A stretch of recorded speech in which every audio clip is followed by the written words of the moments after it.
Hello, and welcome to another episode of the Zero Five Podcast. I'm your host, Mike Abernathy. And today we're talking about part 2 of our series of the most underrated skill sets in church safety ministry.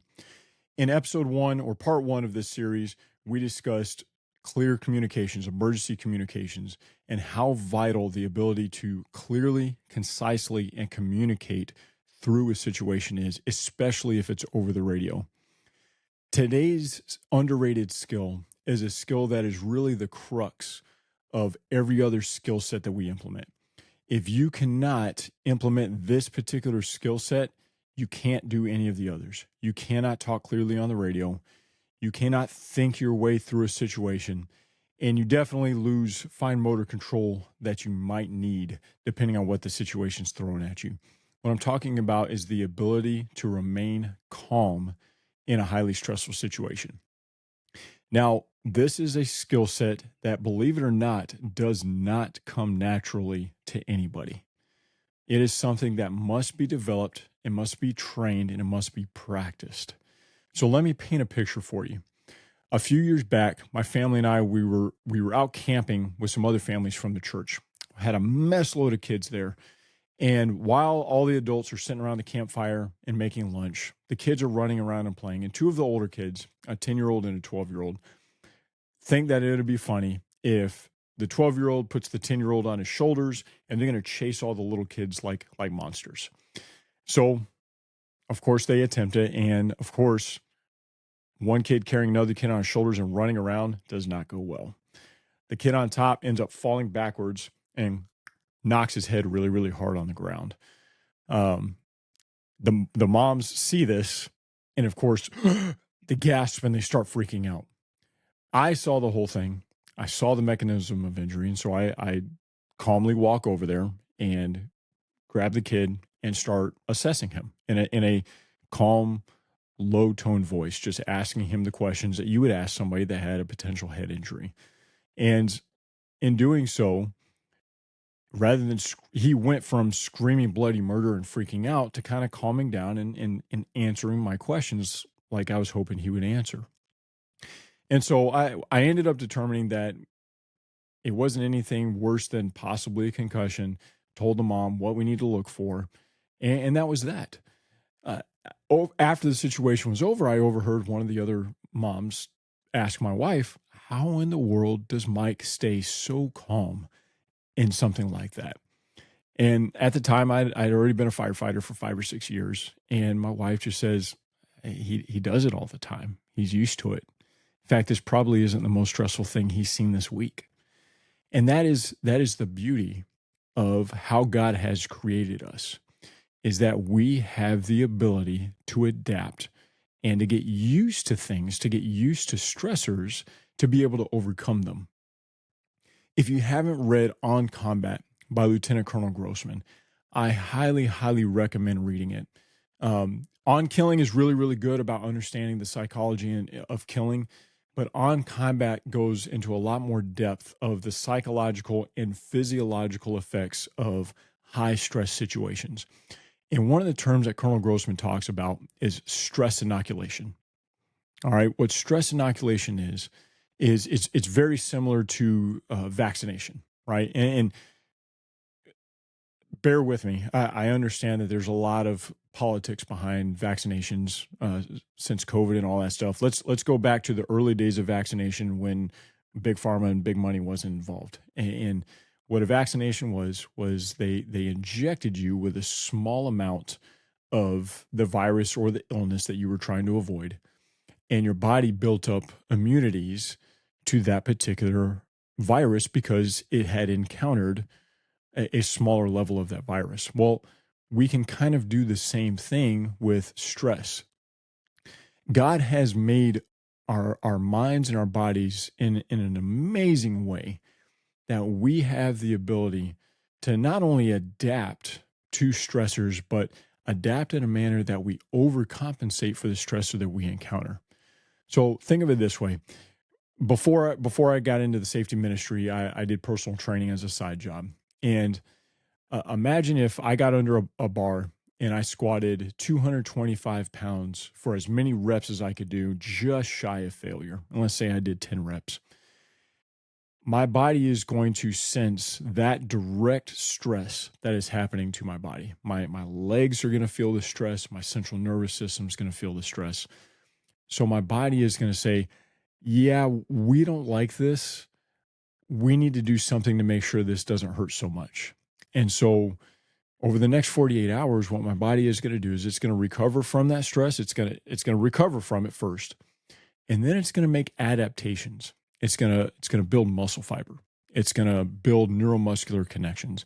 It's going to adapt my body so that way the next time I encounter that particular stress or a stress similar to it, not only am I going to be able to bear through that particular stress, but I'm going to be able to go past it because my body has said, we don't like that. We need to make sure that that doesn't bother us anymore. It's the same thing with stress, is that when we encounter stressful situations, whether it's work stress, whether it's life stress, whether it's actual like emergency stress, our minds and our bodies adapt to it in a manner that we gradually start to become used to it. So as a firefighter and as somebody that deployed multiple times in the military, I've been through a lot of stressful situations. In fact, this is something that the military has centered its basic training around. If you're a veteran, you know this process very, very well. In that when you go to boot camp, it is a constant stress farm. They are yelling at you. They are screaming at you. Well, maybe not the newer military guys. I'm talking more of the GWAT guys, but or GWAT or previous, right? No offense to you newer guys, but boot camp is based around you show up and they are yelling and they're screaming at you and they're inducing physical stress and mental stress, and it is constant. And they do that for a purpose. It is not to mess with you. It's not to embarrass you. It is not to harass you. It is to get you used to operating in a stressful environment. On top of that, while you're undergoing all that stress, they're forcing you to think of things. You're learning rank structure. You're going to classes and learning military lingo. You're learning the military processes. You're learning different skill sets. So on top of being stressed out, you have to learn new things, which is an extremely difficult thing to do. But at the end of that 8 weeks or 13 weeks or 11 weeks, whichever boot camp you went through, or 4 weeks if it's Air Force, I don't know. But that's all PowerPoint and golf anyways. Sorry to my Air Force veterans. But what that effectively does is you get so used to operating under stress that stress really doesn't bother you. The yelling, the screaming, the loud noises, the physical stress, you just kind of shake it off. Well, we can do the same thing in the safety ministry, but we have to do it in a creative manner. We don't get 8 weeks or 11 weeks or 13 weeks straight with our potential or our safety team, potential safety team members or safety team. We don't get that straight period of time to build full-on stress inoculation like the military does. So what we have to do with this is we have to add stress to our training. I really hope that you're training on a regular basis, hopefully monthly, if not at the bare minimum quarterly. But what we need to be doing is we need to be adding stress to our training. So if you're doing medical training, let's add some scenarios into it. Learn the skill set and then learn to implement the skill set under a scenario and then add stress to the scenario. So rather than just assessing a patient or throwing a tourniquet on somebody on a simulated gunshot wound, let's make that patient panicky. Let's make them loud and boisterous and non-cooperative. Let's add bystanders that are all up in your business trying to ask what's going on. What should I call anybody? What should I do? I've got my camera out. Don't mess up. Let's add those stressors. Let's take it up a notch. And if we're practicing tourniquets and things like that, get a moulage kit.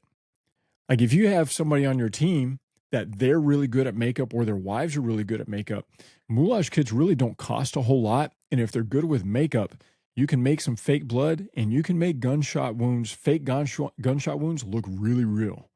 And that is a stressor, because if you have never seen somebody's leg blown out or somebody's, a hole in somebody, and lots of blood and things like that, that is a stressor. And that will take somebody, that'll make them freeze a little bit. And so add those type of stressors to your training. If you're dealing with de-escalation training, do scenario training where you have actually very agitated people. Um, if you're doing active shooter training or active attack training, build up to the point where you're doing force on force stuff. There's nothing more stressful than getting shot at.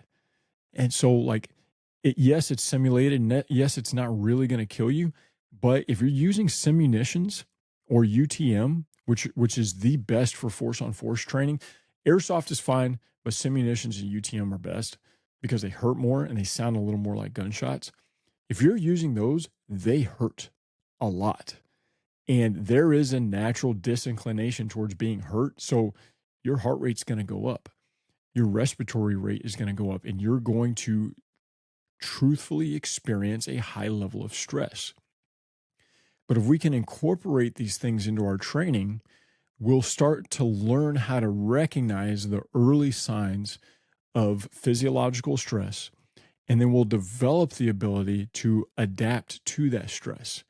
If it's something that we're not immediately adaptable, we learn the ability and skills to overcome it, like combat breathing, like taking a pregnant or combat pause. We learn those skills because we've practiced it. And so, Colonel Grossman in his book, he talks about those physiological effects, things that you need to look for when you do this simulated stress training. Do you get tunnel vision? Do you get auditory exclusion? Does time speed up for you? Does time slow down for you? There's a whole list that Colonel Grossman lists of physiological effects. Read that book, get familiar with the physiological effects, and then learn to recognize them. Some of them that you will most definitely encounter is your heart rate will go up, your respiratory rate will go up, you will get a little hot around the collar, and your ability to think clearly kind of goes out the window. And that is the ability that is the most important in an emergency situation. And that is why we need to train those things, because our churches are looking to us to be the calm in the storm. If you are a safety team member or a safety team leader, your church has put their trust in you to be able to handle these situations. And if you have not trained in being able to remain calm in a high stress situation, you are going to make the situation worse rather than better. So imagine something like this. Imagine that you have an actual small fire in your church and you have to get up and sound the alarm and get your congregation to evacuate. What's going to happen if you get up on stage and yell, "Fire! Everybody get out! Go, go, go, go, go!" What do you think everybody's going to do? They're going to get up, they're going to scream, and they're going to mad rush to the exit that they know, which is the same way that they came in. And what do you think is going to happen? Everybody's going to get bottlenecked at that one particular exit. Now let's flip this on its head, and it's something that we're used to being calm under pressure. And you get up on stage and you say, "Ladies and gentlemen, we've discovered that there's a small fire on the campus. We're going to need to orderly evacuate. What I need everybody to do is I need you to find your nearest exit and slowly make your way to your nearest exit. We are currently evacuating your children, so your children are safe right now. We need you guys to do the same." Look at the difference just in the presentation. It's clear communication. I'm giving them direction. So in their panicked state of mind, they're being told what to do. Rather than trying to figure it out themselves, they're being told what to do, which is what we need to be doing for them. They're the ones experiencing the high stress. They're the ones that don't know how to think. We need to be the brain for them. And you do that by remaining calm. Remaining calm does a lot in any emergency situation. If it's a medical situation, you can do a lot for your patient by remaining calm. You communicate to them that this isn't that bad. We can handle this. I'm here to help out. Just simply by staying calm. But if you're talking a mile a minute and you're shaking like a like a tree leaf, and you're like, and you can't communicate clearly, what do you think that patient's going to do? They're going to start to freak out. All right. Think about, if you're a parent, think about when your kid is first learning to walk. Okay. And they finally get up on their feet and they're waddling around, and all of a sudden they trip and they fall down. What do? They don't immediately cry. They look up and they see, is this bad or not? And if you're calm and you're like, hey, you're okay, it happens, just get on back up. If that happens, if that's your reaction, they're going to get up and they're going to get back after it. But what happens if they fall down and you go, oh my God? They're going to see that reaction. They're going to realize something must be wrong with me. The bells and whistles start going off and they start crying. All right. So take that real life example and understand that we have to have that calming effect on our congregations. All right. They are putting their trust in us, whether it's a simple Band-Aid on a boo-boo, or we've gone all the way the other distance to an active attack, and we need to lock down our campus and we need to give people specific directions, because whether or not they follow our directions could mean the difference between life and death. And how you react in this situation could mean the difference between life and death amongst your congregants. All right, so this is an underrated skill that must be trained. Without this skill, none of the other skills work. So I highly recommend that you implement stressors into your training program. All right, slowly increase the level of stress. Don't immediately go full-fledged, force on force, loudspeakers playing babies crying and chainsaws and sirens. Like, no, don't do that. Work your way up to it. Allow your mind and your body to adapt. Because if you start at that baseline and gradually work your way up, you'll make permanent adaptations rather than stuff that comes and goes. This is something that in the military and the fire service, they are very, very good at implementing stress. And so you look at your firefighters, you look at your police officers, your medics, you look at your veterans, and this is going to come a lot easier to them. It should come a lot easier to them. If you don't have that background, you've got to train it. So go out there, train under stress, develop the ability to remain calm, and always remember, protect his people, give him the glory. We'll see you next time.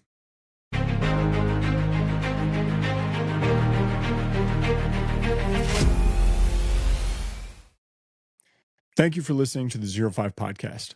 I just want to personally thank you for your support, especially those that have paid subscriptions on Substack or have given us subscription-free donations. Your support is helping this brand new ministry get off the ground. For those of us here at 05 Safety Training, we're fathers, husbands, and we all work regular jobs. So your support helps us to have to work less overtime at our regular jobs and spend more time on this ministry that God has called us into helping you build a stronger and thriving safety ministry. If you're able, please consider a paid subscription on Substack or a subscription-free donation looking up 05 Safety Training on Substack.com. At the very least, please consider just sharing this information, sharing our podcast and our Substack posts with friends of yours or with other churches that are trying to build their own safety ministries. Thanks again for your support, and remember, protect his people, give him the glory.